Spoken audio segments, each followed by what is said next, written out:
드디어 마지막 시간입니다. 7번째 강의, 이승만에 대한 왜곡과 진실. 3일 동안 이승만 박사가 얼마나 큰 일을 했는지 말씀드렸습니다. 도저히 불가능한 일이었습니다. 그러다 보니 수많은 적들을 만들기도 했습니다. 누가 봐도 한국은 공산화되는 나라입니다. 이승만이 없었으면은 공산화되는 것은 자명한 현실입니다. 근데 혼자의 힘으로 공산화를 막아냈습니다. 대한민국이란 나라도 마찬가지입니다. 대한민국이란 나라 세우고 이렇게 오래될 거라고, 이게 60년 넘게 살아남을 거라고 예측한 사람은 아무도 없었습니다. 저거 세우자마자 곧장 없어질 거다. 심지어 김구 선생님 같은 분도 그래서 건국을 끝까지 반대했습니다. 왜냐하면 김일성이랑 회담을 하기 위해서 김구 선생이 평양에 갔죠. 근데 김일성이 김구 선생 앞에서 그 인민군 열병식을 합니다. 16만 대군이 퍼레이드를 하는데요.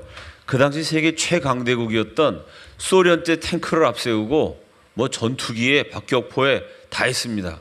대한민국 군인은 지금 총도 한 자루 제대로 없는데요.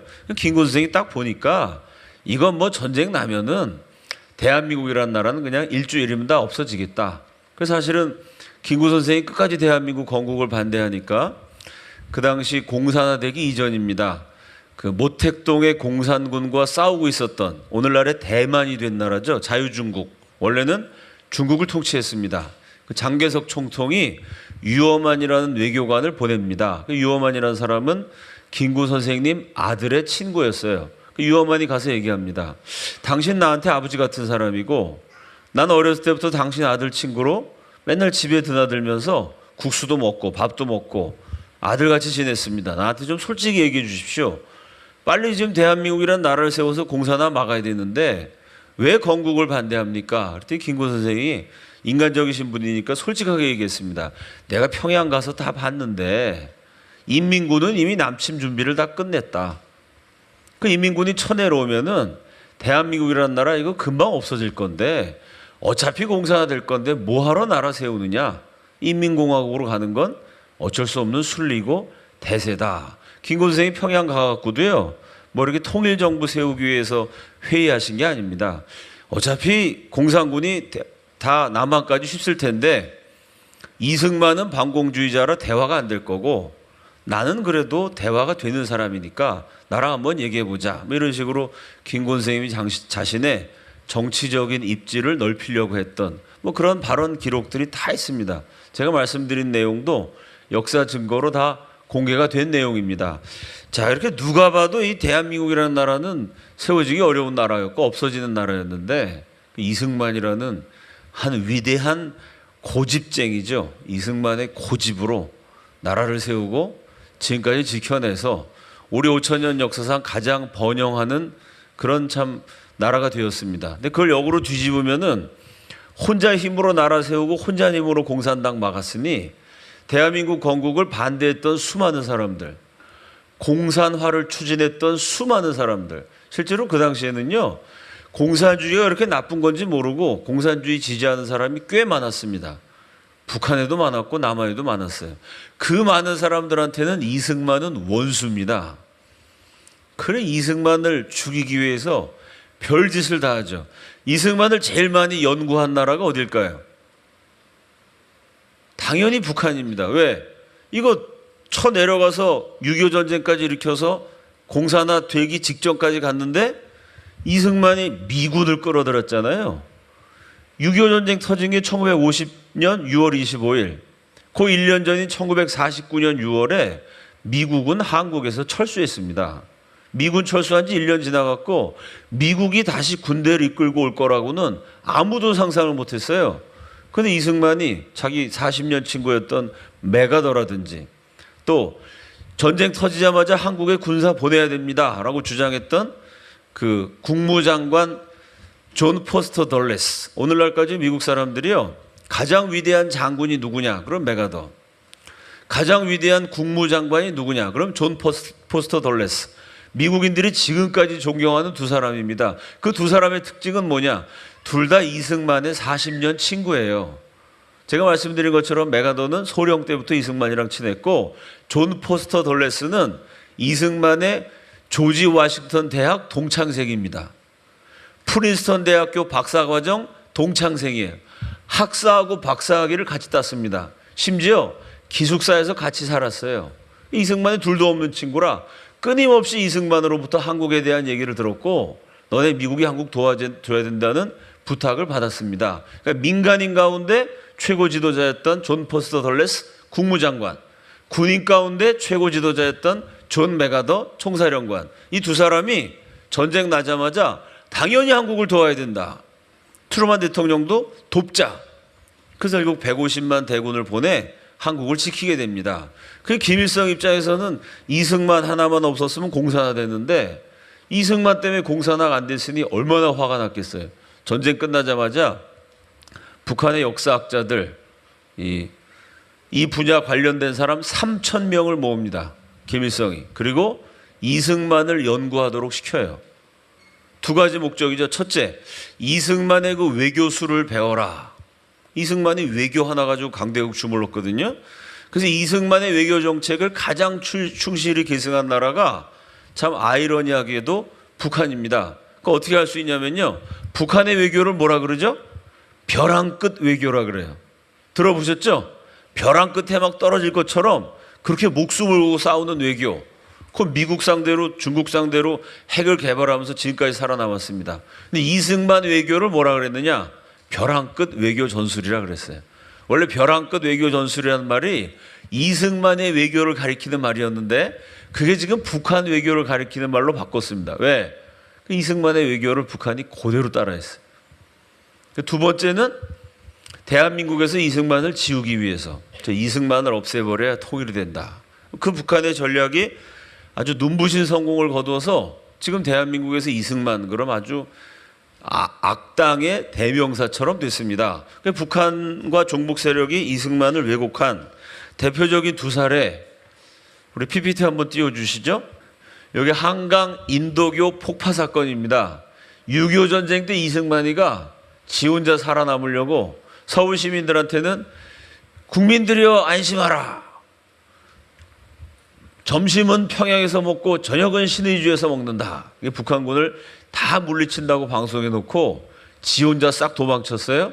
그 다음에 한강 인도교 다리를 끊어가지고 강 건너던 500명의 시민들 죽게 만들고 지 혼자 살겠다고 도망치고 서울은 공산당치하로 들어가게 만들었다. 세월호 사건이 터지니까 어떤 20대 서울대 학생이 이런 얘기를 하더라고요.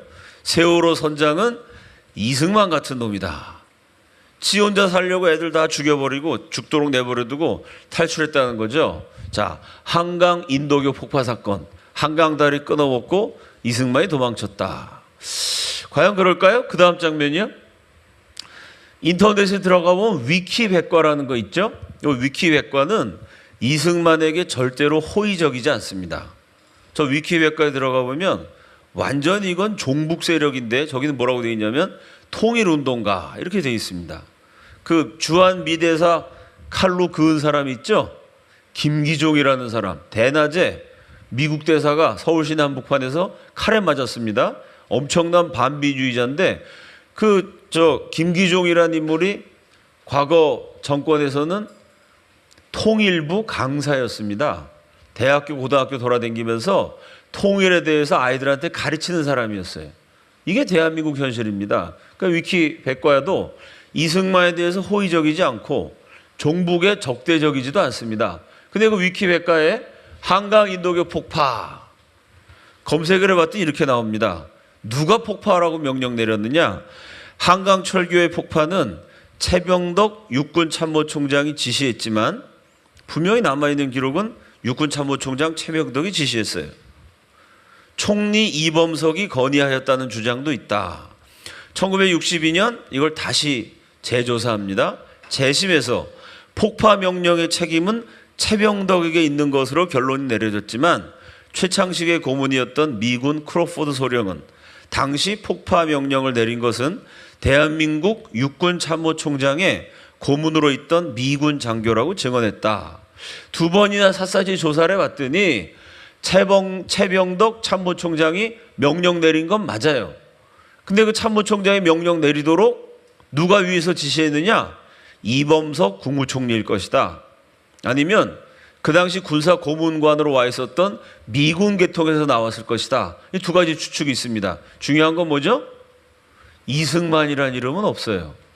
그러면 최병덕을 조사해 봐야 되는데 최병덕 장군은 한강다리 끊어라. 그리고 한강다리를 끊어서 남지 많은 북한군을 일단 좀 저지하고 그 다음에 북한군하고 열심히 싸우다가 6.25 때 북한군이 쏜 총에 맞아서 돌아가셨습니다. 그러니까 명령 내린 장본인은 전사해버렸어요. 그럼 그 다음에 책임자가 누구냐? 최창덕 대령입니다. 이분이 육군 공병감으로 참모총장의 명령을 받아서 한강다리에 폭탄을 설치해서 직접 끄는 사람입니다. 그 다음 장면이요. 그 최창식, 덕이 아니라 식이, 최창식 검색해보면 이렇게 나옵니다.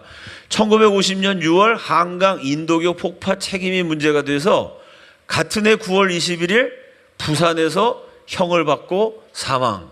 퀴즈.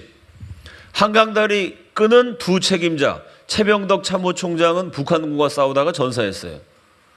그 다음 책임자 최창식 대령은 1950년 9월 21일 그 한강다리 끊어갖고 민간인 많이 죽었으니까 네가 책임져라. 그래서 사형 선고를 받고 처형당했습니다. 자, 1950년 9월에 최창식 공병감에게 사형 선고를 내린 대통령은 누굴까요?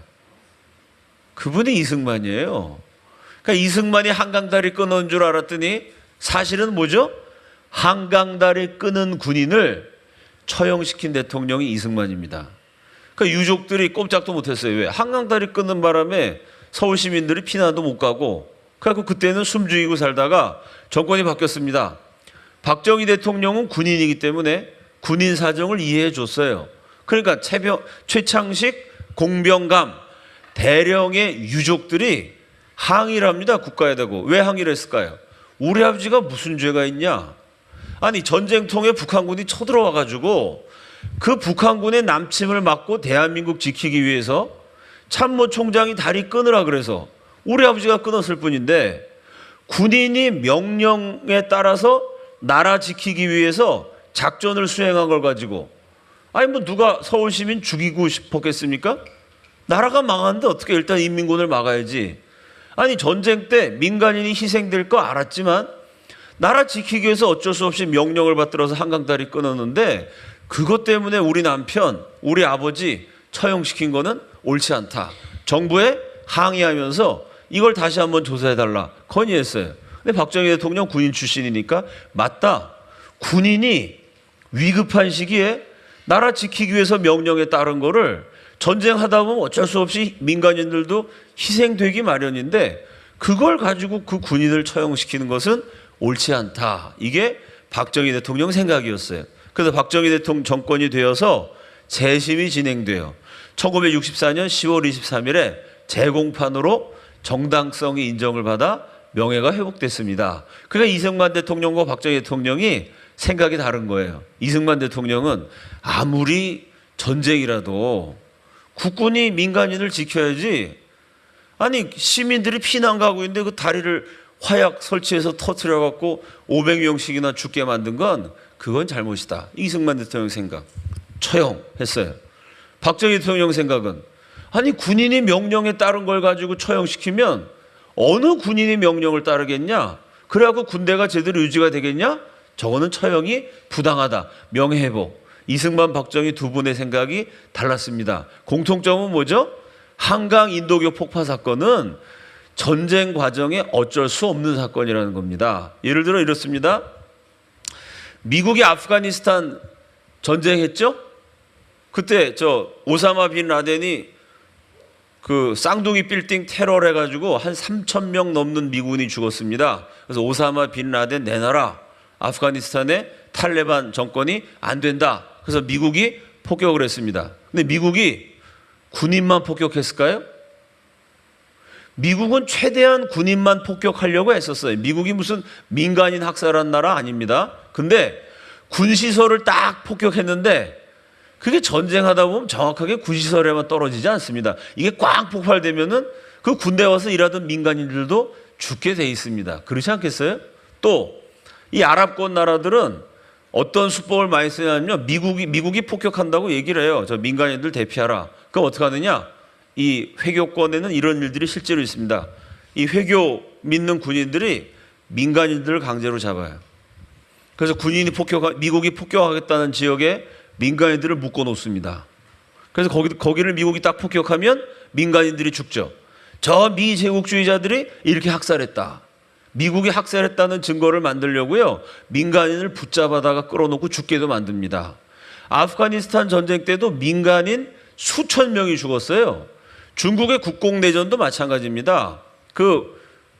국공내전 그리고 항일전쟁, 장개석이 일본군이 막 진격해 들어오니까 이게 가만히 있다간 중국이 다 맥힐 것 같아요.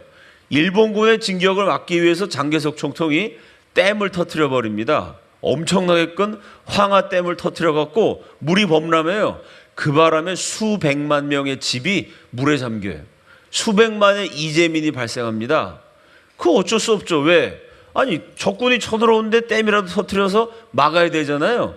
그걸 잘했다고 말하는 게 아니고요. 제가 그런 게 전쟁입니다. 전쟁이 한번 터지면요. 군인만 죽이려고 그래도 그게 안 돼요. 왜? 6.25 때도 마찬가지입니다. 뭐 미군이 양민 학살했다.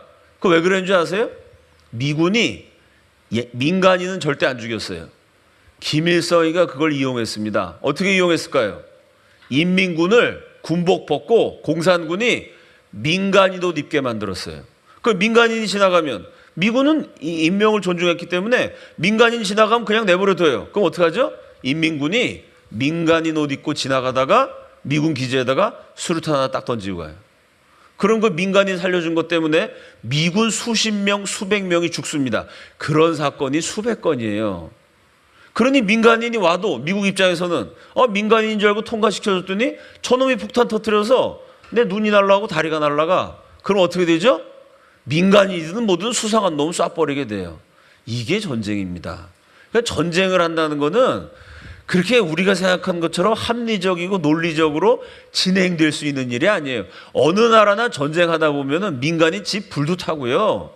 민간인이 피난 안 가는데 다리도 끊고요. 댐도 터뜨리고 그렇게 돼 있습니다. 그래서 우리나라 군 지휘관들한테 6.25 때 이승만 박사가 그런 게 아닌데요. 최병덕 유구참모총장이 한강다리 끄는 사건이 군사 전략상으로는 어떠냐 물어보면요. 그거는 불가피한 전략이었다. 그때 한강다리 안 끊었으면은 북한군이 쳐내려와서 대한민국 망할 수도 있었다. 나라 살리기 위해서는 그런 극단적인 방법도 쓸 수밖에 없었다. 이렇게 말하는 우리나라 지휘관들도 많습니다. 근데 어쨌든 이승만 박사는 한강다리 끄는 건 잘못했다. 그리고 그 담당자를 처형시켜 버렸어요. 그럼 이 사건 어떻게 이해할까요? 이런 내용입니다. 전쟁에서는 온갖 일이 다 일어나요. 그렇기 때문에 전쟁에서 제일 나쁜 놈은 누구냐?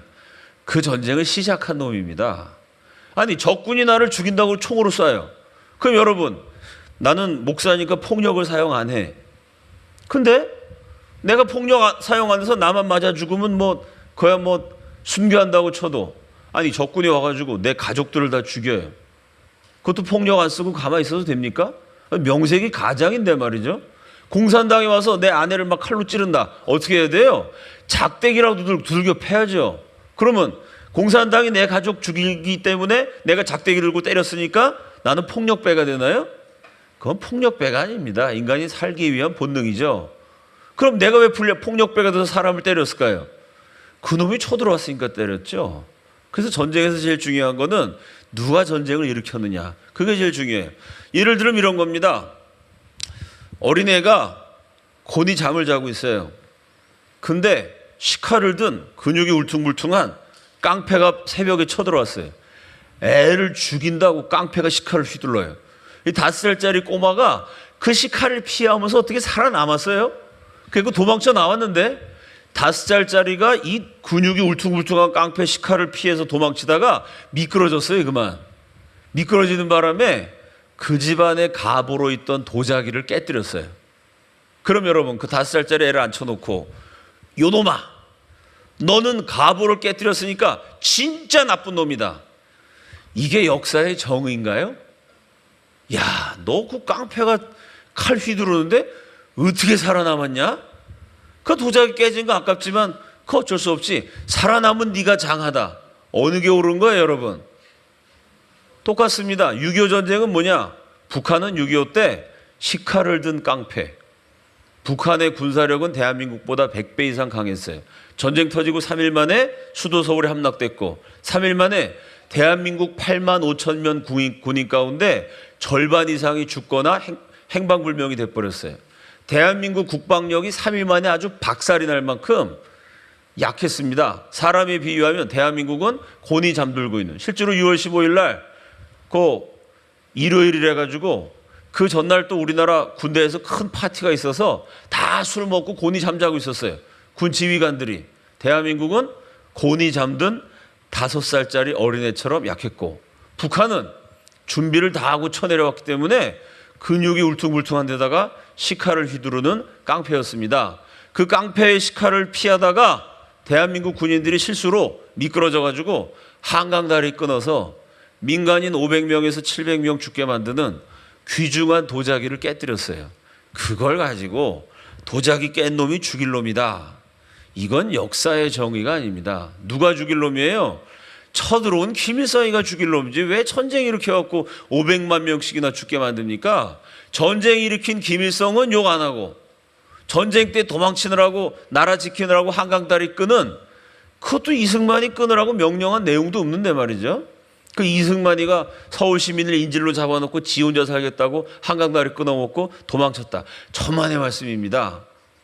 그 당시는요, 북한군이 쳐들어왔을 때만 해도 이게 6.25 같은 전면 남침인지 몰랐습니다. 왜 몰랐을까요? 그 당시 인공위성이 없었어요. 그 당시에는 휴대폰도 없었고. 그래서 북한이 새벽 3시에 쳐들어옵니다. 대한민국 군 수뇌부가 이게 큰 남침이다 깨달은 게 언제냐? 오전 10시, 11시. 어떤 장군은 12시에 깨달아요. 왜?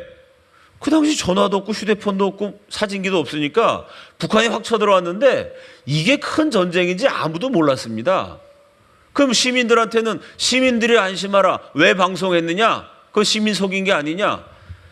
그 전에요. 1950년 6.25 전쟁 터지기 1년 동안 38선 부근에서 북한이 총 쏘고 쳐들어온 게 하루 평균 3.6회예요. 하루에 3번씩 북한이 총을 쐈습니다. 그래서 여러분 6탄 10용사라고 들어보셨죠?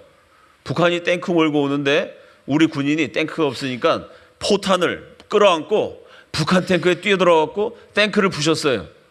그게 우리는 6.25 전쟁 때 일어난 일인 줄 알죠? 그게 아닙니다. 6.25 전쟁 이전이에요. 6.25 전쟁 이전에도 북한이 치고 빠지고 치고 빠지고 이거를 하루 평균 3.6회니까요. 1년에 1000번씩 전투가 벌어졌어요. 치고 빠지고 치고 빠지고. 그러면 정부의 역할은 뭐예요?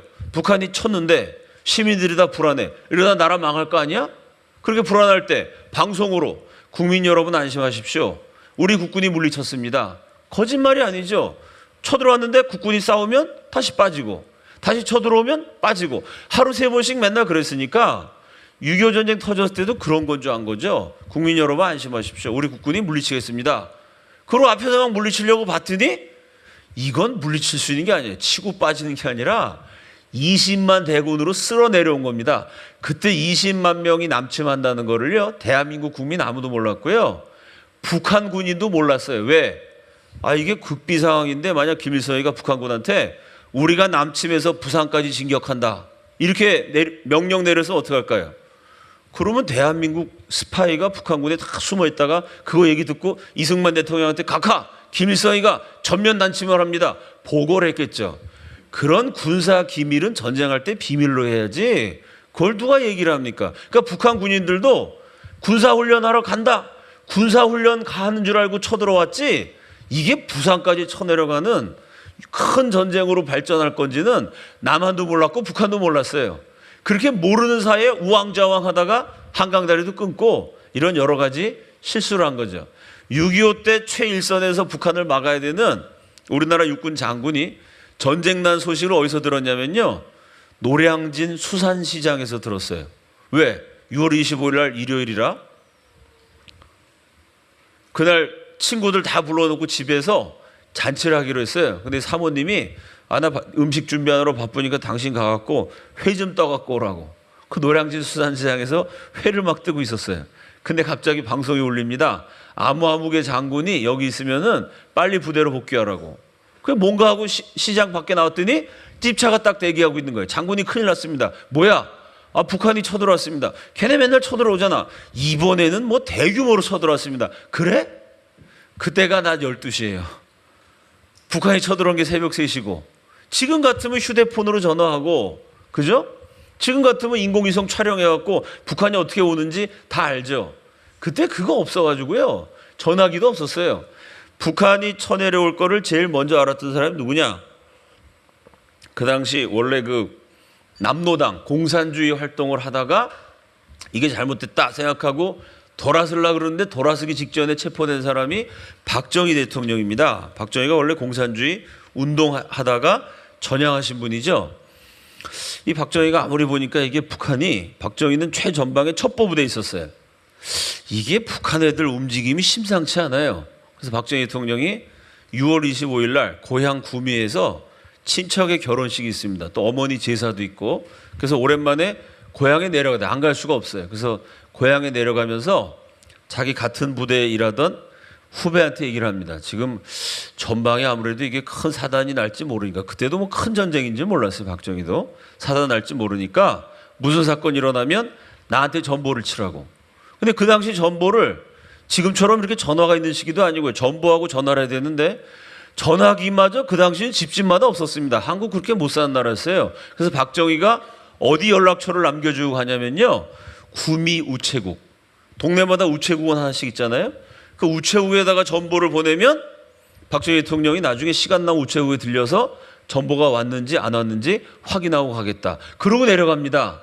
이 일화는 뭘 말해주죠? 그때 박정희한테 전쟁 터지자마자 형님 말씀하신 대로 진짜 크게 북한이 쳐내려왔습니다 라고 전보를 친 사람이 누구냐? 그 사람이 김종필이에요. 박정희, 김종필이 같은 부대에서 근무하는 사람입니다. 그럼 생각해 보세요. 지금 같으면 휴대폰 한번 하고 카톡하면 돼요. 야, 지금 전쟁 났다, 카톡이다, 큰일이다. 그럼 쫙 알 수 있죠.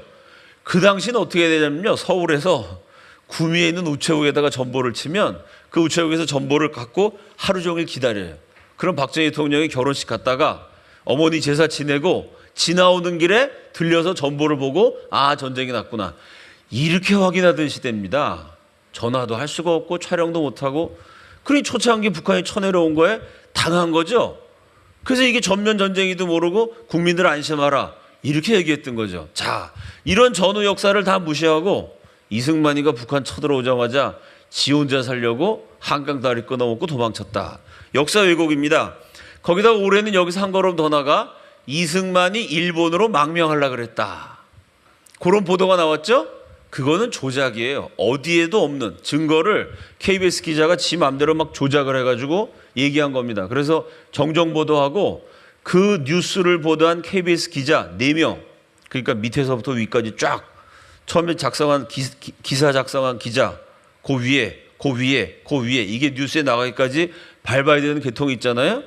그 조작 보도한 4명이 다 이번에 아주 보직 해임되는 불이익을 당했습니다. 왜냐하면 그건 새빨간 거짓말, 조작이기 때문이죠. 진실은 뭐냐?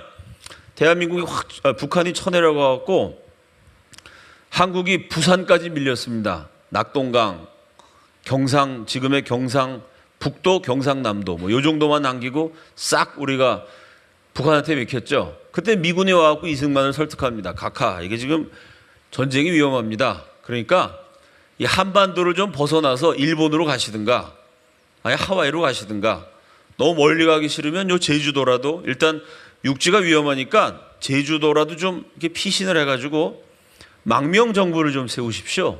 좀 위험합니다. 또 이승만 박사가 존 무초 세계 최강 대국 미국 대사가 그 얘기를 하는데요. 그 얘기를 딱 듣다가 이승만이 갑자기 권총을 딱 꺼내요. 그래서 무초한테 딱 들이댑니다. 무초가 미국 대사가 한국 대통령한테 막 설명하는데 갑자기 총을 들이대니까 얼마나 놀랬겠어요. 무초한테 총을 딱 껴놓고 이승만이 이렇게 얘기합니다. 요 권총 안에 총알이 지금 3발 들어있네. 만약에 공산당 놈이 나를 잡으러 오면 한 발로는 공산당을 쏘고, 나머지 한 발로는 내 아내를 쏘고, 나머지 한 발로는 나를 쏴서 죽겠네. 이 사람아, 내가 나라 뺏겨갖고 30년 넘게 망명정부 하느라고 망명정부 수반을 30년을 했는데 지금 또 전쟁 났다고 이 나라를 버리고 도망치라고? 난 절대 못 그러네. 존 무초 대사가 혼비백산해갖고 와가지고 이승만은 깡패다, 이런 인간은 처음이다. 그 남긴 기록이 지금도 남아 있습니다. 이승만은 미국이 망명하라 해도 망명 안 하고 끝까지 싸웠어요. 그래서 부산에 가면 임시정부 수도 박물관이 있어요. 임시정부를 미국은 제주도나 일본으로 옮겨라. 이승만은 절대 아니다. 절대 한반도를 못 떠난다. 부산을 임시 수도로 만들어서 끝까지 싸웠습니다. 북한 어땠을까요? 우리가 38선 넘어 쫙 진격해 들어갔잖아요. 인천 사격작전 한 다음에 김일성이 제일 먼저 뭐 했을까요? 자기 아들, 딸, 와이프, 첩, 귀중한 재산. 김일성은 우리가 38선 넘자마자 자기 자식들을 중국으로 다 빼돌려요. 그래서 김정일이가 중국에서 초등학교를 좀 다닙니다. 김경희는 중국에서 유치원 다니고요. 중국으로 빼돌렸어요. 김일성도 나중에 중국으로 도망칩니다. 6.25 때 전쟁하면서 우리나라 국토를 벗어난 사람은, 중국으로 넘어간 사람은 김일성이죠. 이승만은 전쟁하는 3년 내내 우리 대한민국의 영토 바깥으로 한 발자국도 나가지 않았어요. 그럼 김일성이가 처자식 빼돌리고 돈 빼돌린 건 욕을 안 하고 그거는 그냥 쓱 묻어두고 도망도 안 친 미국 대사한테 권총 들이대면서 내가 끝까지 싸운다라고 말했던 이승만이는 한강다리 끊어먹고 도망쳤다. 일본에 망명하려고 그랬다. 이런 종북 좌파가 역사를 왜곡한 사례입니다. 그 다음 장면이요. 또 하나가 뭐냐면은 대한민국은 친일파가 세운 나라다. 이승만이 친일파 청산을 제대로 못했다. 과연 그럴까요? 대한민국을 세운 주역, 우리나라 초대 내각 명단입니다. 나라를 세운다 그러면은 전 국민이 다 같이 세우죠. 그렇다고 전 국민이 다 같이 지도자가 되는 건 아니죠. 그럼 대한민국을 세운 주역은 누구냐? 당연히 그 당시 지도자들이겠죠. 누가 지도자냐? 대한민국 정부의 장관들이겠죠. 이승만 대통령이 뽑은 장관, 대한민국의 초대 내각 명단입니다. 대통령 이승만, 상해임시정부 초대 대통령. 누가 봐도 일제시대 36년 동안 굴하지 않았던 위대한 독립투사입니다. 부통령 이시영, 임시정부 내무총장. 요 이시영 선생이 굉장히 중요한 인물입니다. 왜 중요하냐면요. 나라가 해방됐을 때 우리나라 독립투사들이 제일 먼저 한 얘기가 있어요. 우리가 이제 나라 되찾았으니까 이시영 선생 집안에 그동안 진 빚을 좀 갚아드립시다. 왜냐하면 이시영 선생은 조선의 명문가 갑부집이었습니다. 근데 대한민국 세울 때는 빈털털이 가난뱅이가 됐어요. 왜 그러냐?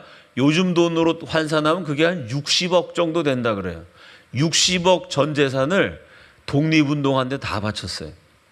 한 집안에서 독립운동 자금을 60억을 냈으니 이게 그 당시 독립운동 자금 제일 많이 내신 분입니다. 요 이시영 선생 집안의 손자가, 이시영 선생의 한 동생의 손자인가 뭐 형님의 손자인가 되시는 분이 옛날에 그 국정원장 지내신 이종찬이라는 국회의원이 있습니다. 그분이 이 집안 자손이고요. 요 집안 자손이 지금 누구냐면 우리나라 야당 민주통합당 원내대표로 일하는 이종걸 의원이라는 분이 있어요. 야당 대표로 맨날 텔레비 나오죠. 그분이 이시영 선생 요 집안의 증손자인가 그래요. 아주 독립운동의 명문가입니다. 국무총리 겸 국방장관은 이범석 장군 말 타고 총 쏘면서 일본군하고 직접 싸우신 분입니다. 지금 현재 우리나라 사법계, 법조계, 판사, 검사, 변호사들에게 대한민국 건국 이래 가장 존경하는 법조인이 누굽니까? 조사해 보면요. 한 50년 넘게 지금도 1등 하시는 분이 가인 김병로 선생. 아주 애국자고 지식인이고 이 법조계에 기초를 놓은 분입니다. 그 위대한 가인 김병로 선생이 대법원장이었어요. 그 다음 장면이요. 뭐 한 분 한 분 다 설명하면 이게 엄청난데요. 공통점은 뭐냐? 이승만 대통령이 대한민국이라는 나라를 세우면서 임명한 장관 강요들 가운데는 친일파가 한 사람도 없어요. 전부 다 독립운동한 사람들입니다. 여기 나와 있는 것처럼 뭐 28 독립사건, 저건 무슨 얘기죠? 28 독립사건 때 깜방 갔다 오신 분, 국내에서 항의를 하시고 미국에 있으면서 싸우셨던 분, 대한민국 초대 내각은 100% 독립투사들입니다. 감옥 가고 두드려 맞고 지명수배 당하고 전 재산을 바치고 일본에게 나라 되찾기 위해서 싸우다가 가족들을 잃은, 가족들이 죽임을 당한 독립운동 유공자들, 그분들만 뽑아서 이승만 대통령이 장관으로 임명했어요. 왜? 대한민국은 정통성 있는 국가다. 이걸 보여준 거죠. 그 북한의 내각, 그 다음 장면이요. 북한이란 나라 세운 초대 내각의 주석, 수상, 김일성이죠. 김일성의 본명이 김성주입니다. 그 김성주의 동생이 누구냐? 김영주. 형이 수상이니까 형의 등을 입어서 북한 정권의 부수상 랭킹 2위였습니다. 김영주가 뭐한 사람이냐? 일제시대 헌병보조원이었어요. 헌병보조원이 뭐냐? 헌병이 돌아다니면서 천황폐하 말 안 듣고 독립운동하는 조선놈들 잡아서 족쳐라. 헌병이 조선 독립운동가들을 잡아서 괴롭히는데요. 문제가 있어요. 헌병은 조선말을 못하죠. 그럴 때 헌병보조원이 통역을 해줬어요. 독립운동가 괴롭히는 헌병에 통역이 돼준 일본의 앞잡이 김영주, 그가 김일성 동생이었습니다. 김일성 집안이 친일파 집안이죠. 그 다음 명단 보면 뭐 쫙 일제시대 때 다 한자리 했던 사람들이에요. 중간에 강양욱이라는 사람이 나옵니다. 강씨 성을 가진 북한의 고관 대작이 많아요. 왜 그럴까요? 김일성의 어머니 이름이 뭐죠? 아시는 분이 있을 거예요. 강반석. 그 반석이란 이름이 뭘까요? 반석은 베드로에서 왔어요. 김일성의 어머니가 독실한 기독교인이었습니다.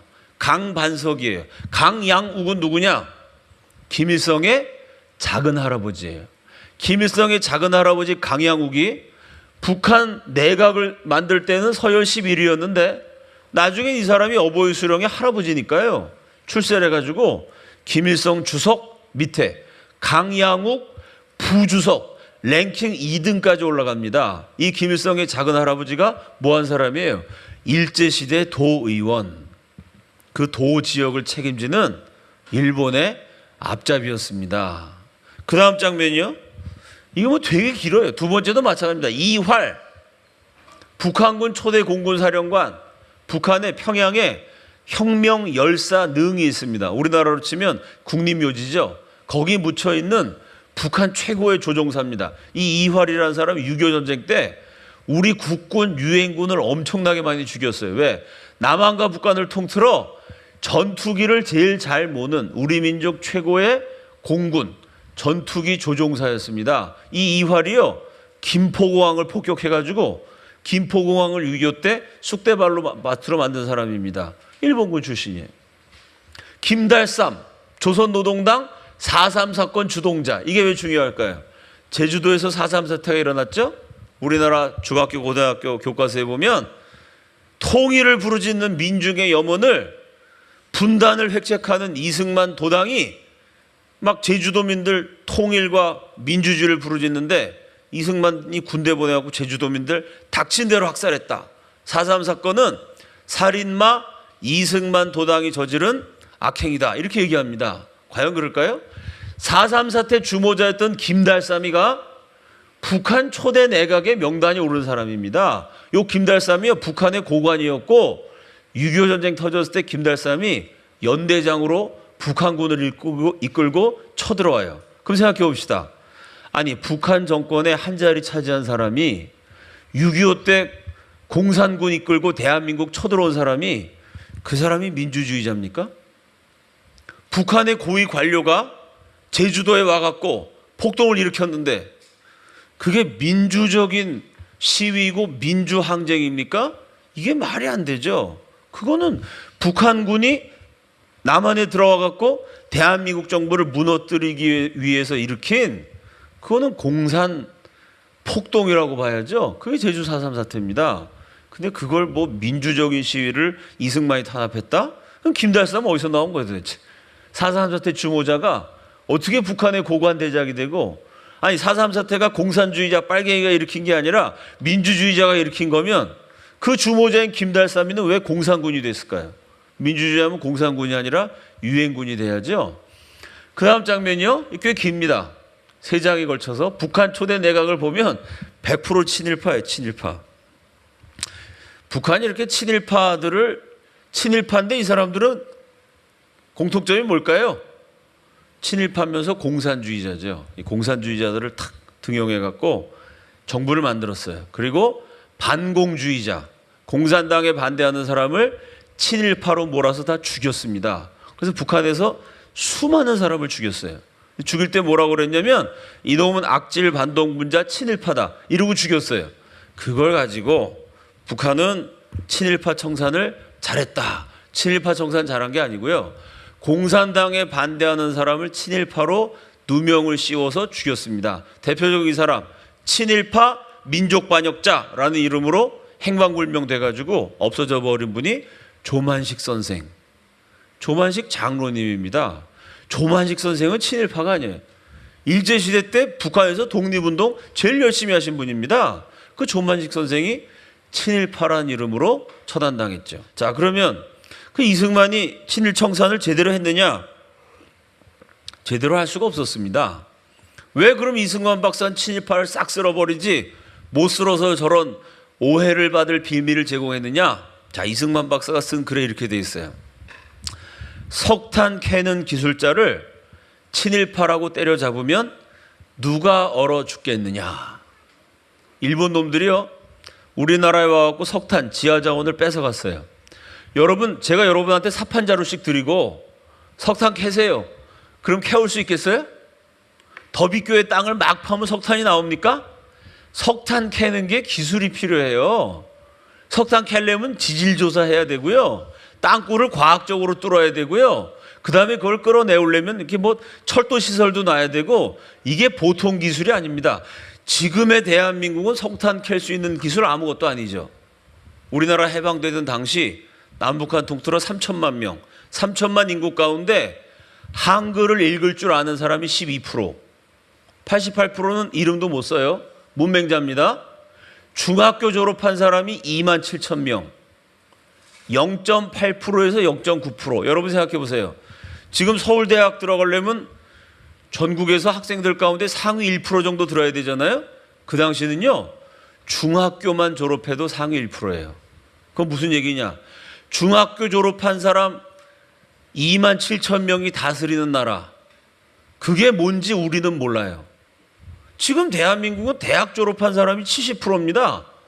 고등학생 가운데 고등학교 졸업한 사람 70%가 대학 가요. 지금 대한민국의 중학교 이상 졸업한 사람? 글쎄, 요즘 학생들은 중학교 이상 졸업자가 한 90%는 되지 않을까요? 그죠? 초등학교만 졸업하고 중학교 못 간 학생이? 저는 주변에 많이 못 봤어요.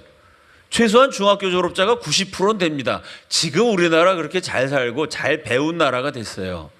이승만 대통령이 다스릴 때 대한민국은 전 국민의 0.8%가 중학교 졸업한 나라, 99.2%는 중학교 문턱에도 못 가본 나라, 88%가 글자도 못 읽는 나라. 자, 중학교 졸업한 사람이 0.8%의 나라에서 석탄 캐는 기술자, 이거는 지금의 IT 기술자 못지않게 아주 소중한 기술자예요. 그러면 그 당시 조선에 남아있는 석탄 캐는 기술자는 누굴까요? 석탄을 누가 캤죠? 일본 놈들이 캤어요. 석탄 캐는 최고 기술자는 전부 일본 사람이야. 그럼 조선 사람 가운데 석탄 캘 줄 아는 사람은 그 일본 사람 밑에서 기술 배운 사람. 그럼 일본 사람한테 밑보여가지고 나는 독립운동합니다. 이런 사람이 석탄 캐는 기술을 배울 수 있었을까요? 못 배우죠. 석탄 캐는 기술자는 일본 사람 밑에 있어야 되고, 일본 사람 밑에 있으려면 일본에 잘 보여야 됩니다. 석탄 캘 줄 아는 기술자는 다 일본 사람 밑에 있었기 때문에 일본 사람 밑에서 일본한테 잘 보인 사람이 친일파다. 만약 기준을 이렇게 정하면 그 사람 100% 친일파예요. 그럼 이승만이 질문합니다. 자, 석탄 캐는 기술자를 친일파라 그래서 때려잡으면 누가 얼어 죽겠느냐? 한국 사람 석탄 캐는 기술자를 때려잡았더니 일본 사람이 얼어 죽어요. 이승만 박사, 만약 친일파를 때려잡아서 일본 사람 얼어 죽으면 때려잡아도 좋다. 그런데 친일파를 때려잡으면 누가 얼어 죽죠? 석탄이 없으면, 겨울에 땔감이 없으니까 조선 사람이 얼어 죽습니다. 친일파를 때려잡아서 조선 사람 얼어 죽으면 그게 과연 우리나라에 도움이 되는 거냐? 그게 일본을 이기는 거냐? 친일파 때려잡아서 일본이 얼어 죽으면 내가 때려잡겠는데 친일파 때려잡아서 조선 사람 얼어 죽으면 일단 그 친일파를 죽이지 말고 친일파를 붙잡아다가 기합 주고 정신 차리게 하고 재교육을 해서 이렇게 썼어요. 이승만은 친일파를 때려다가 일을 시켜야 한다. 붙잡아다가 야, 너 아무리 기술 배운 것도 주지만 일제시대에 말이야 조선 사람이 너무 일본 사람한테 그렇게 막 앞에서 알랑알랑거리고 그건 잘못이야. 붙잡아다가 회초리 한 대 매를 한 대 때리고 그 다음 어떻게 해요? 죽이지 말고 자, 네가 그동안에 일본을 위해서 석탄 캤지? 이제 대한민국 국민들 얼어 죽지 않게 석탄 열심히 캐. 때려서 일을 시키는 거, 그게 지혜로운 방법이다. 똑같은 얘기를 해요. 지금처럼 그 당시 자가용 버스가 없었습니다. 먼 지역에 가려면 기차를 타고 가야 돼요. 철도 기술자 어떤 사람일까요? 우리나라의 철도를 놓아준 사람 누구죠? 그 일본 사람들이에요. 그거 가지고 일본 놈들이 우리가 조선에 철도도 깔아주고 야, 니네 조선 철도도 없는 나라 우리가 뭐 문명화 시켰다. 아, 일본 사람이 철도 놔준 건 맞아요. 근데 그거 조선 사람이 위해서 놔준 거예요? 철도 놔가지고 조선 거 막 뺏어갔어요. 어쨌든 일본이 철도 놔줬습니다. 그러면 철도를 놓은 일본 사람 밑에서 철도 기술을 배운 사람, 이거 100% 친일파죠. 일본 사람 밑에 있었으니까. 철도 기술자를 친일파라고 때려잡으면 그러면 철도가 다 멈춰야 돼요. 왜? 철도 운전하는 기술자 지금이야 세고 셌죠. 그 당시에는 전 국민 가운데 중학교 졸업한 사람이 0.8%입니다. 구할래도 구할 수가 없어요. 글자도 못 읽는데 어떻게 철도 기술을 배우겠어요? 철도 기술자 때려잡으면 누가 걸어 다녀야 되느냐? 조선 사람 걸어 다녀야 된다. 그럼 지혜로운 방법은 뭐냐? 철도 기술자 때려서 정신 차리게 하고 죽이지는 말고 일 열심히 하게 만들어야 그래야 나라가 부강해진다. 친일파가 아니고는 그 당시 나라가 돌아가지가 않습니다. 그래서 이승만 박사가 어쩔 수 없이 기술자, 군인, 경찰, 그 당시 조선 사람 가운데는 없어요. 그거 할 수 있는 사람이. 그거 할 줄 아는 사람 그걸 다 누구한테 배웠느냐? 일본한테 배웠어요. 그럼 어쩔 수 없이 저 사람들 다 죽이고 나면 나라가 마비되었고 나라가 망하는데 다 얼어 죽고 굶어 죽어야 되는데 일본 사람 밑에서 배운 기술이라도 이제는 정신 차리고 대한민국 우리 국민을 살리기 위해서 그 기술을 활용할 수 있도록 기회를 줘야 된다. 이래서 어쩔 수 없이 일본 사람 밑에서 기술을 배운 기술자, 군인, 경찰들을 등용했습니다. 그걸 갖고 뭐 친일파를 등용했다. 글쎄요. 다른 나라에서 어떻게 했느냐. 미국 건국의 아버지 조지 워싱턴, 한국에서 이렇게 이야기합니다. 이승만은 친일파를 다 죽이지 않았고 등용했다. 또 박정희는 일본 육군사관학교 졸업한 일본군 장교였으니까 친일파다. 자, 한국의 역사 기준을 갖고 미국을 봅시다. 박정희가 일본 육군학교 나가서 일본 장교가 됐으니까 친일파다. 그 논리를 그대로 적용하면 조지 워싱턴 영국 사관학교 나왔어요. 영국군 장교였습니다. 영국을 위해서 충성을 다 바쳤어요. 박정희는 일본군 장교가 됐지만 일본을 위해서 충성할 새가 없었어요. 왜? 장교 되자마자 일본이 패망했기 때문에 일본 망하고 박정희는 곧바로 독립군에 들어갔다가 대한민국에 들어와서 대한민국 육군사관학교를 다시 졸업해요. 박정희는 일본군 장교였지만 일본을 위해서 총 한 번 제대로 못 쐈어요. 왜? 일본에 총 쏠라 하는데 일본이 망했기 때문에. 조지 워싱턴은요, 영국군 장교로 영국을 위해서 총 많이 쐈어요. 영국을 위해서 충성을 다 바쳤어요. 그러다가 이 사람이 뒤집어집니다. 왜? 가만히 보니까 조지 워싱턴이 뛰어난 사람이거든요. 아니, 나보다 공부도 못하고 나보다 리더십도 없고 나보다 총도 못 쏘는 다른 놈들은 막 승진이 돼서 장군이 돼. 왜 그럴까요? 조지 워싱턴은 식민지 아메리카 출신이에요.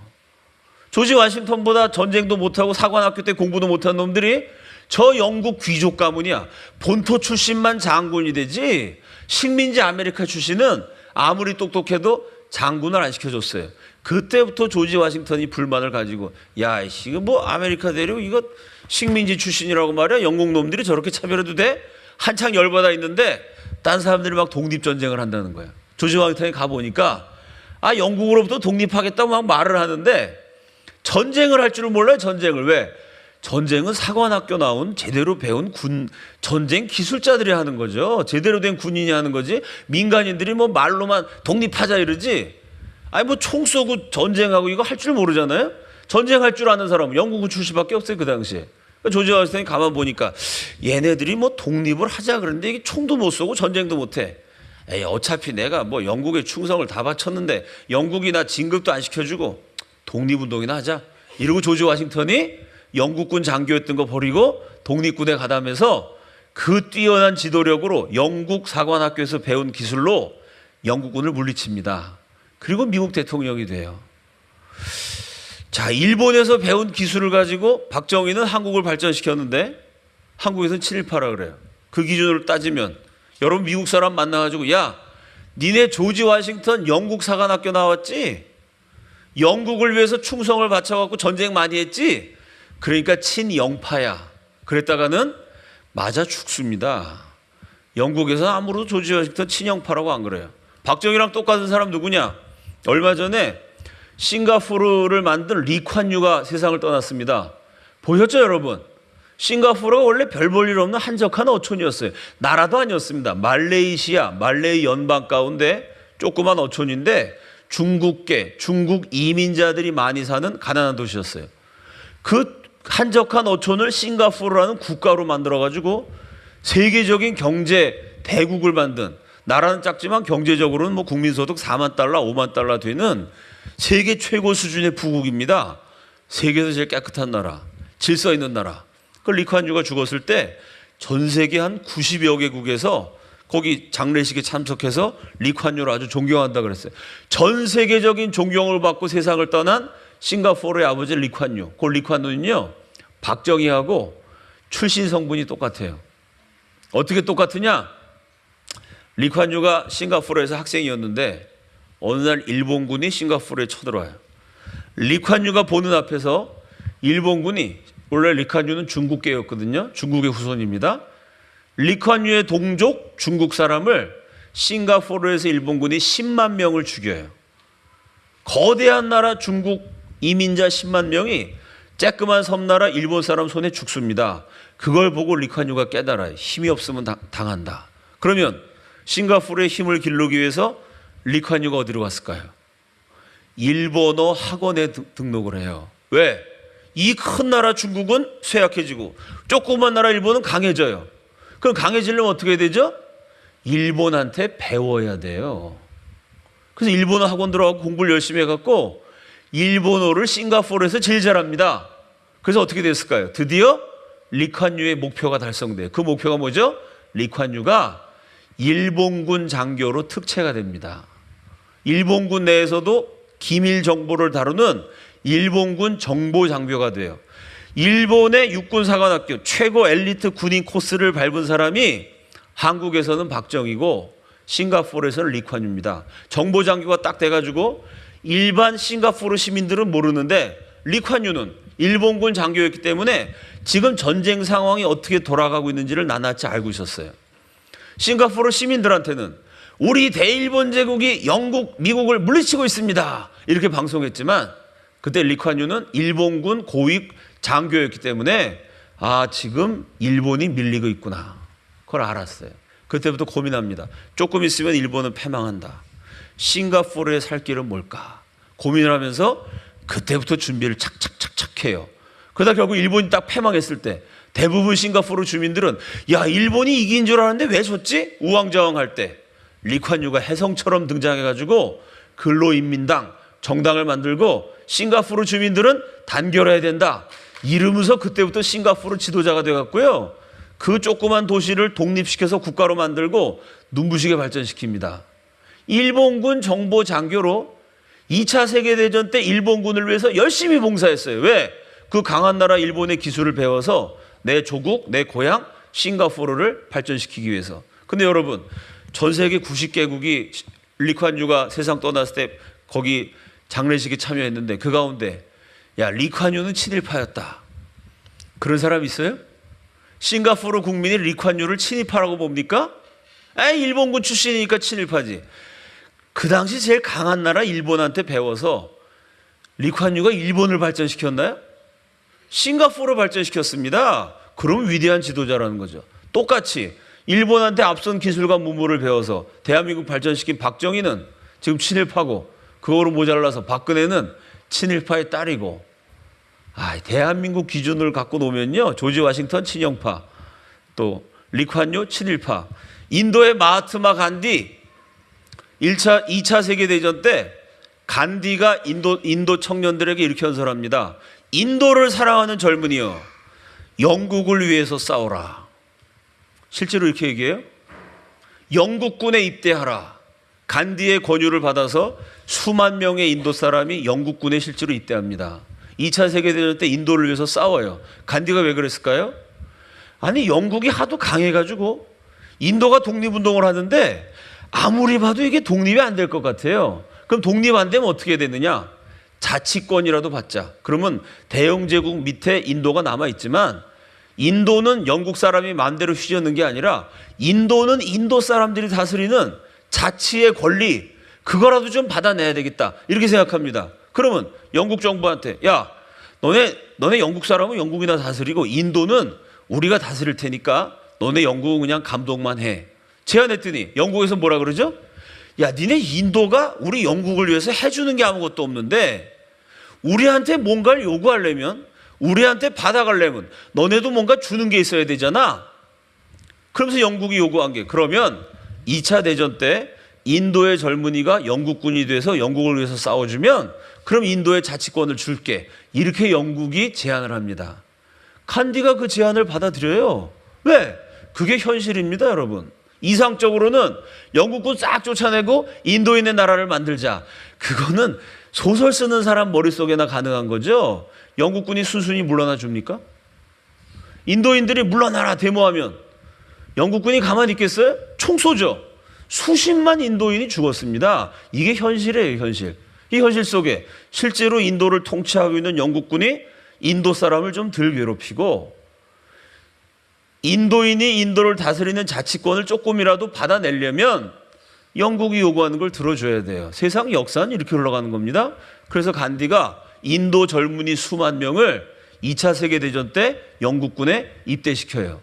그러면 간디는 이거는 식민지로 인도를 빼앗아 갖고 인도 사람 수십만 수백만을 죽인 그 영국 군인들하고 인도 젊은이들을 다 선동했으니까 간디는 친영파의 민족 반역자죠. 인도 사람 아무도 간디를 욕하지 않습니다. 인도에서는 간디를 욕하지 않고, 미국에서는 조지 워싱턴 욕하지 않고, 싱가포르에서는 리콴유 욕하지 않아요. 유독 종북 좌파가 득세한 대한민국에서만. 만약에 인도에서도 종북 세력이 있으면 간디가 친영파가 됐겠죠. 미국에도 대한민국처럼 좌파가 설치면 조지 워싱턴 저건 반역자다, 이렇게 만들어 놨겠죠.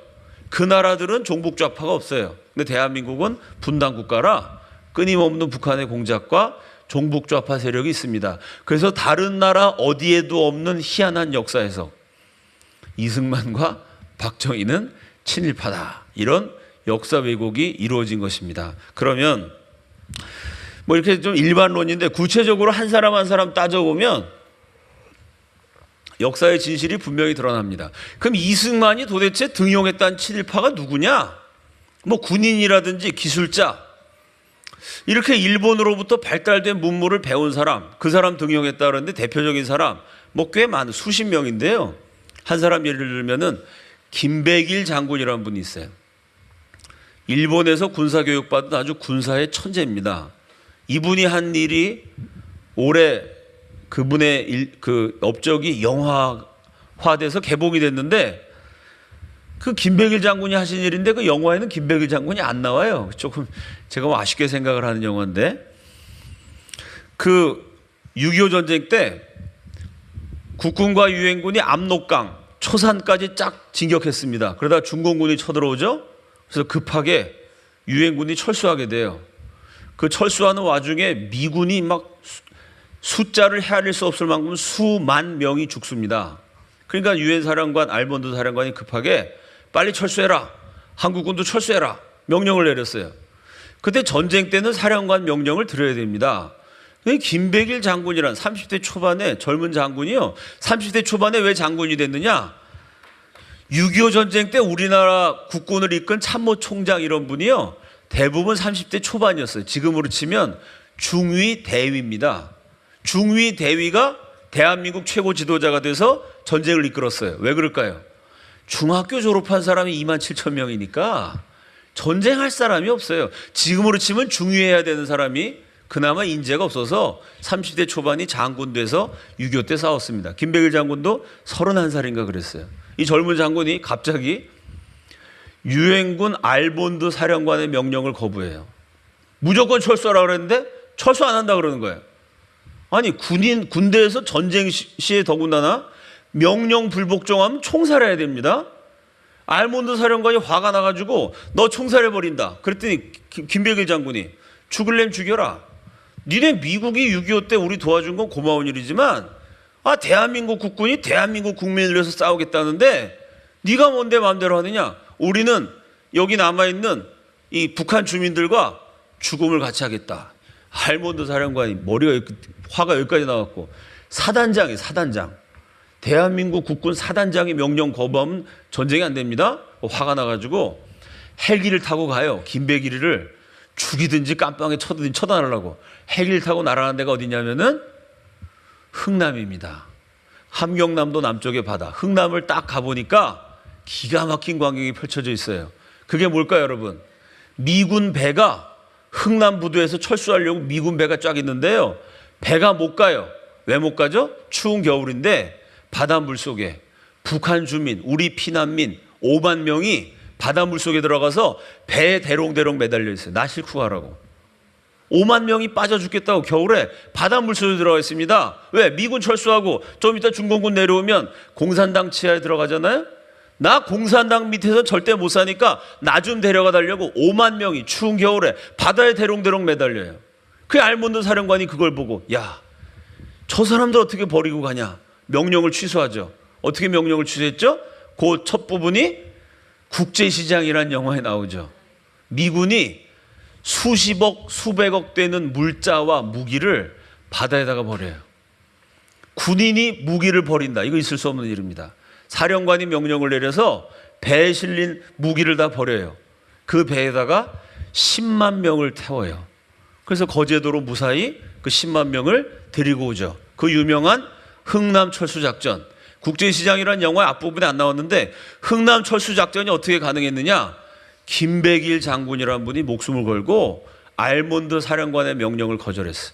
이 사람들 공산당이 싫다고 추운 겨울날 바닷물 속에 들어가 미군 배 붙들고 대롱대롱 매달려 있는 이 사람들 버리고 갈 수는 없다. 국군은 국민과 생사를 같이 해야 된다. 그 위대한 장군이 친일파라고.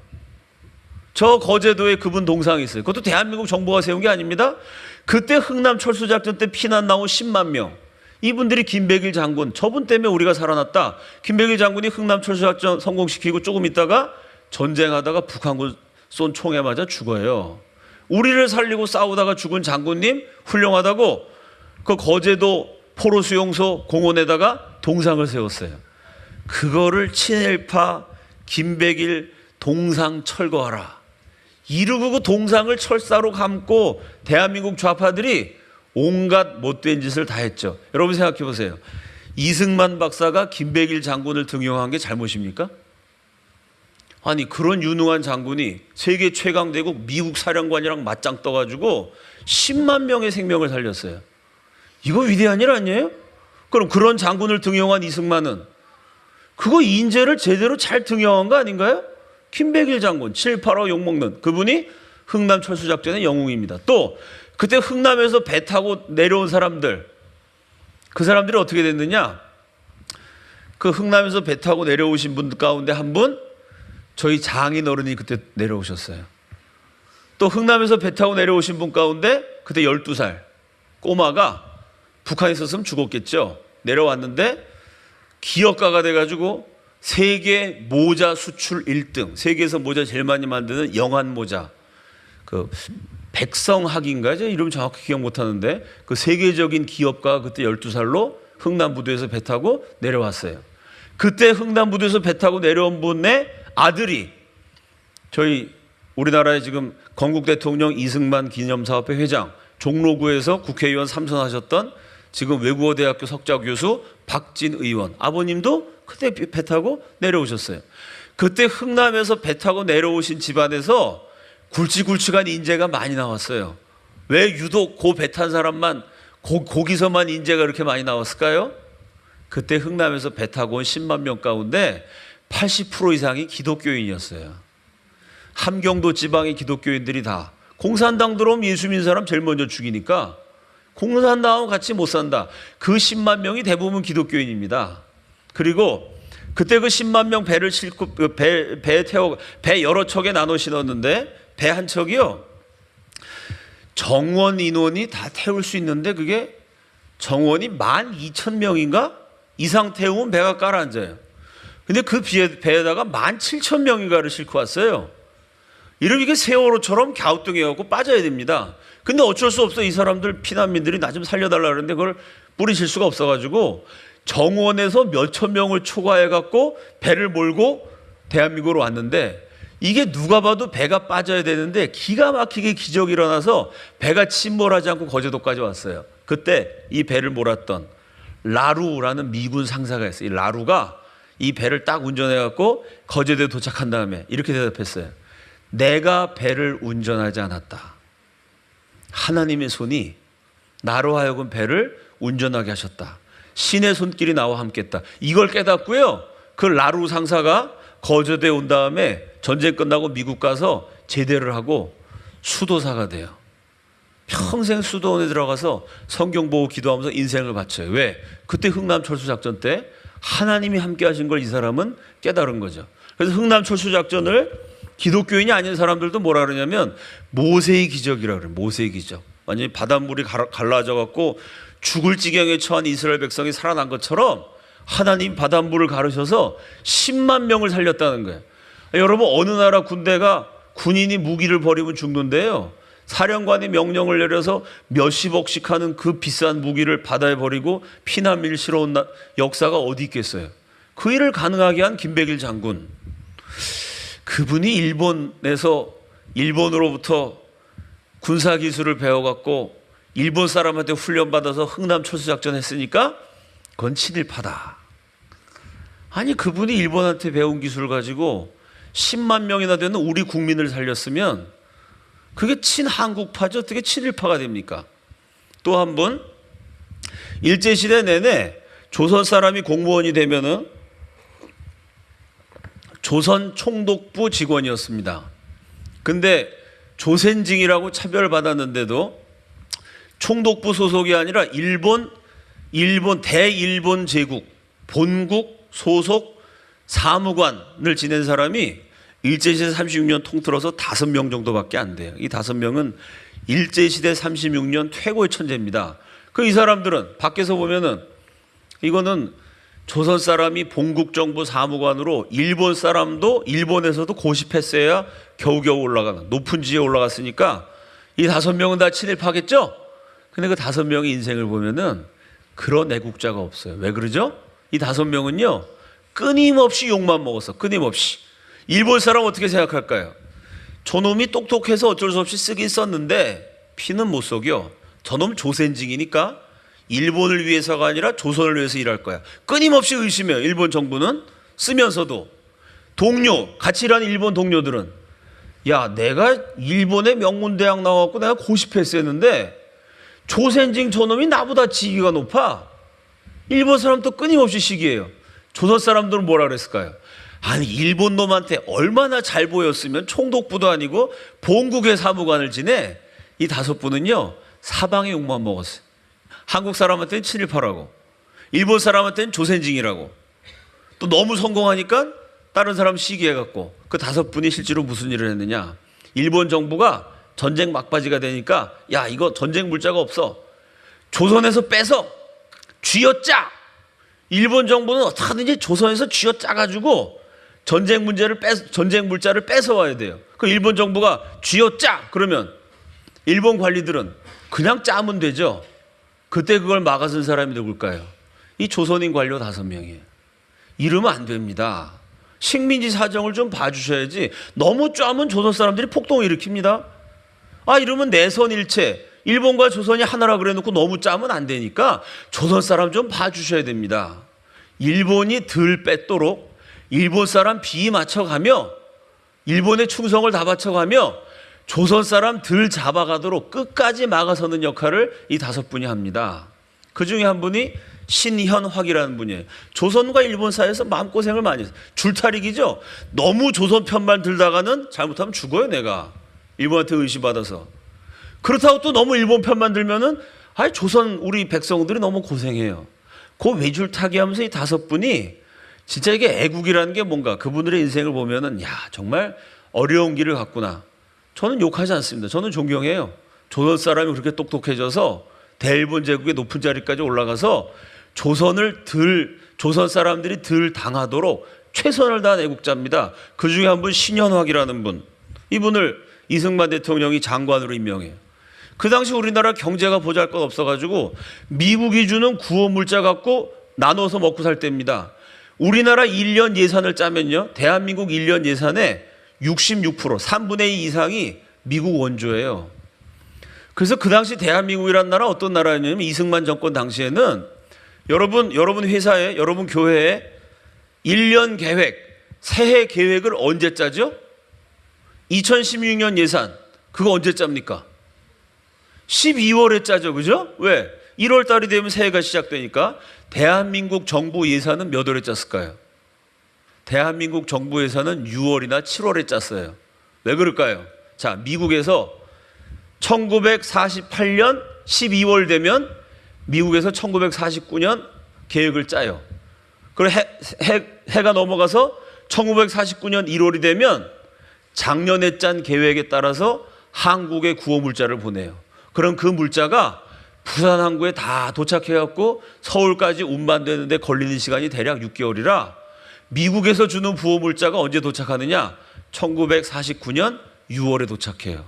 그래서 우리나라 예산은 언제 짜느냐? 구호 물자를 받은 다음에 짜요.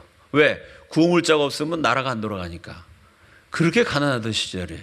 그때 미국으로부터 구호 물자를 받아서 전 국민 먹여 삭히는 역할을 했던 사람이 신현확 총리입니다. 근데 이분이 이걸 정말 잘했어요. 청렴하게. 그리고 미국한테 받아 먹으면서도 할 말을 다 했어요. 애국심으로. 그래서 미국이 뭘 잘못 보냈는데 그걸 따져가지고 반품을 시켜서 다시 받기도 하고 일 처리를 너무 잘했어요. 영어를 잘하셔갖고. 그 일제시대 최고 엘리트니까 그랬죠. 그래서 세계 최강대국 아이젠하워 대통령이 이승만 대통령한테 보낸 편지에 이런 대목이 나와요. 미스터 신현확처럼 유능한 애국적인 부하 공무원을 거느리고 있는 이승만 당신이 부럽습니다. 미국 대통령이 우리 미국에도 저 코리아의 신현확이처럼 저렇게 애국심 있고 깨끗하고 똑똑한 저런 좀 장관, 저런 강요가 있어야 되는데 이 내 밑에 있는 장관 놈들이 한심하단 말이죠. 이승만 대통령한테 미스터 신 같은 사람 데리고 일하는 당신이 부럽습니다. 이렇게 얘기했어요. 그 신현확 총리가 이승만 대통령이 부정선거를 물러났을 때 장관이었으니까 감옥에 갑니다. 그때 이제 박정희 대통령이 혁명을 하고 이 부정부패한 자들 처단한다고 혁명 재판을 다시 해요. 박정희 대통령이 딱 앉아있는데, 박정희 장군이죠. 딱 앉아있는데 신현확이 딱 나오더니 나는 일제시대 때 일본 공무원으로서 일본 사람 녹을 먹으면서 우리 국민들 먹여 살리기 위해서 최선을 다했다. 왜? 나는 경제하는 관료이기 때문에 우리 국민들 얼어 죽고 굶어 죽지 않게 만드는 거. 그게 내 할 일이다. 나는 일본 정부의 공무원으로서 조선 사람 먹여 살리기 위해서 최선을 다했다. 나는 부정부패한 자유당의 장관으로서 미국 구호 물자 받아서 역시 우리 국민 굶어 죽지 않도록 최선을 다했다.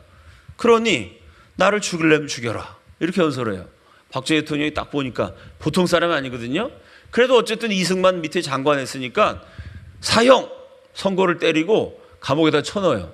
한 1년 6개월 감옥에 있던 걸 박정희 대통령이 슬그머니 빼내가지고 다시 장관에 기용합니다. 박정희 정권 때 그분이 장관 경제부총리까지 지내죠. 이 신현확 경제부총리가 남긴 업적이 뭐 수도 없이 많은데요.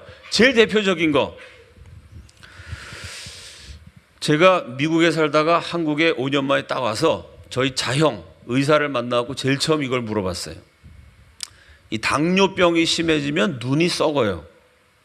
손가락 발가락 잘라내야 됩니다.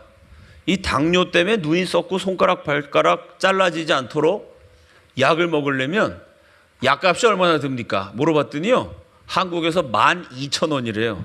우리 의료보험이 잘 돼 있기 때문에 약값 12,000원만 내면, 여러분 주변에 당뇨 환자들 있으시죠?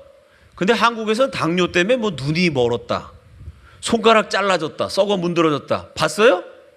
12,000원만 내서 약 먹으면요, 당뇨가 완치는 안 되지만 그렇다고 눈이 썩진 않아요. 12,000원이면 돼요. 제가 그거 왜 물어봤겠어요?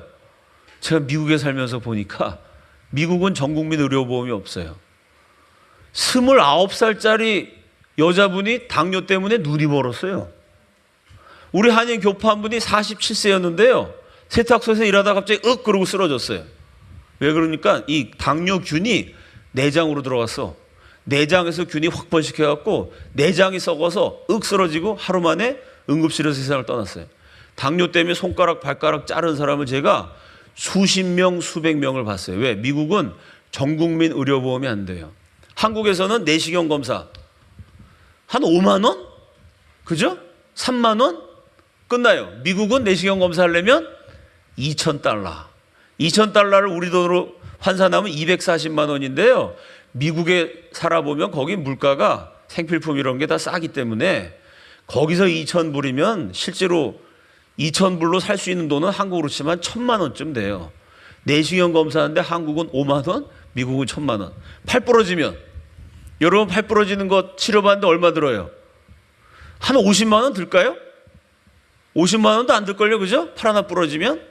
미국은 팔 부러지면 집을 팔아야 돼요. 억 단위예요.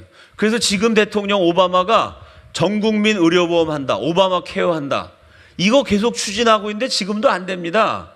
그 의료보험 때문에 미국 국민들 맨날 데모하고 뭐가 안 돼요.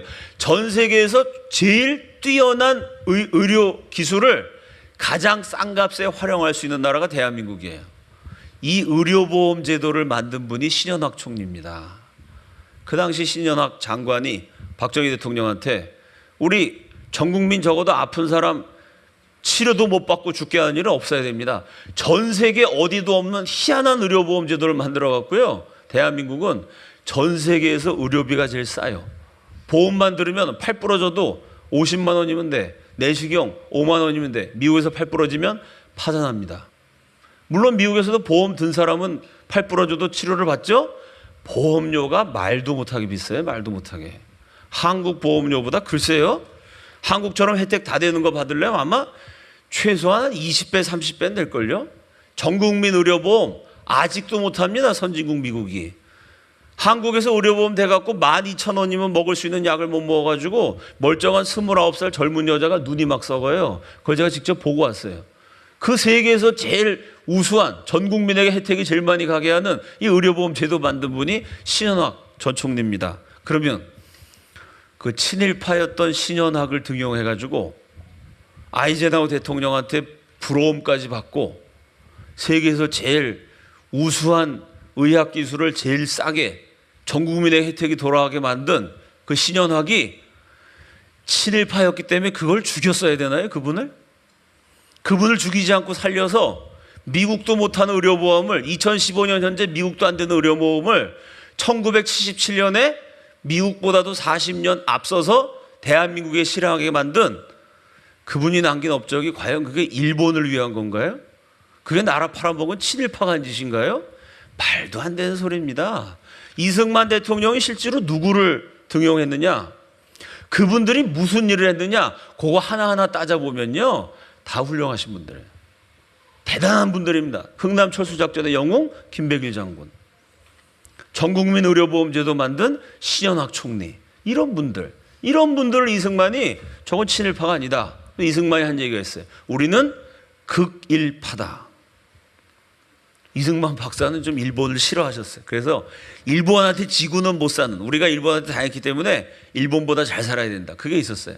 우리가 일본을 따라잡으려면 발달된 일본의 문물과 기술을 배운 그런 실력 있는 사람들이 필요하다. 그런 사람들을 등용해가지고 대한민국을 이렇게 부강하게 만들었습니다. 이거를 친일파라고 욕하는 게 과연 옳은지 생각해 보시기 바랍니다. 자, 제가 1시간만 하기로 했는데 꽤 길어졌어요.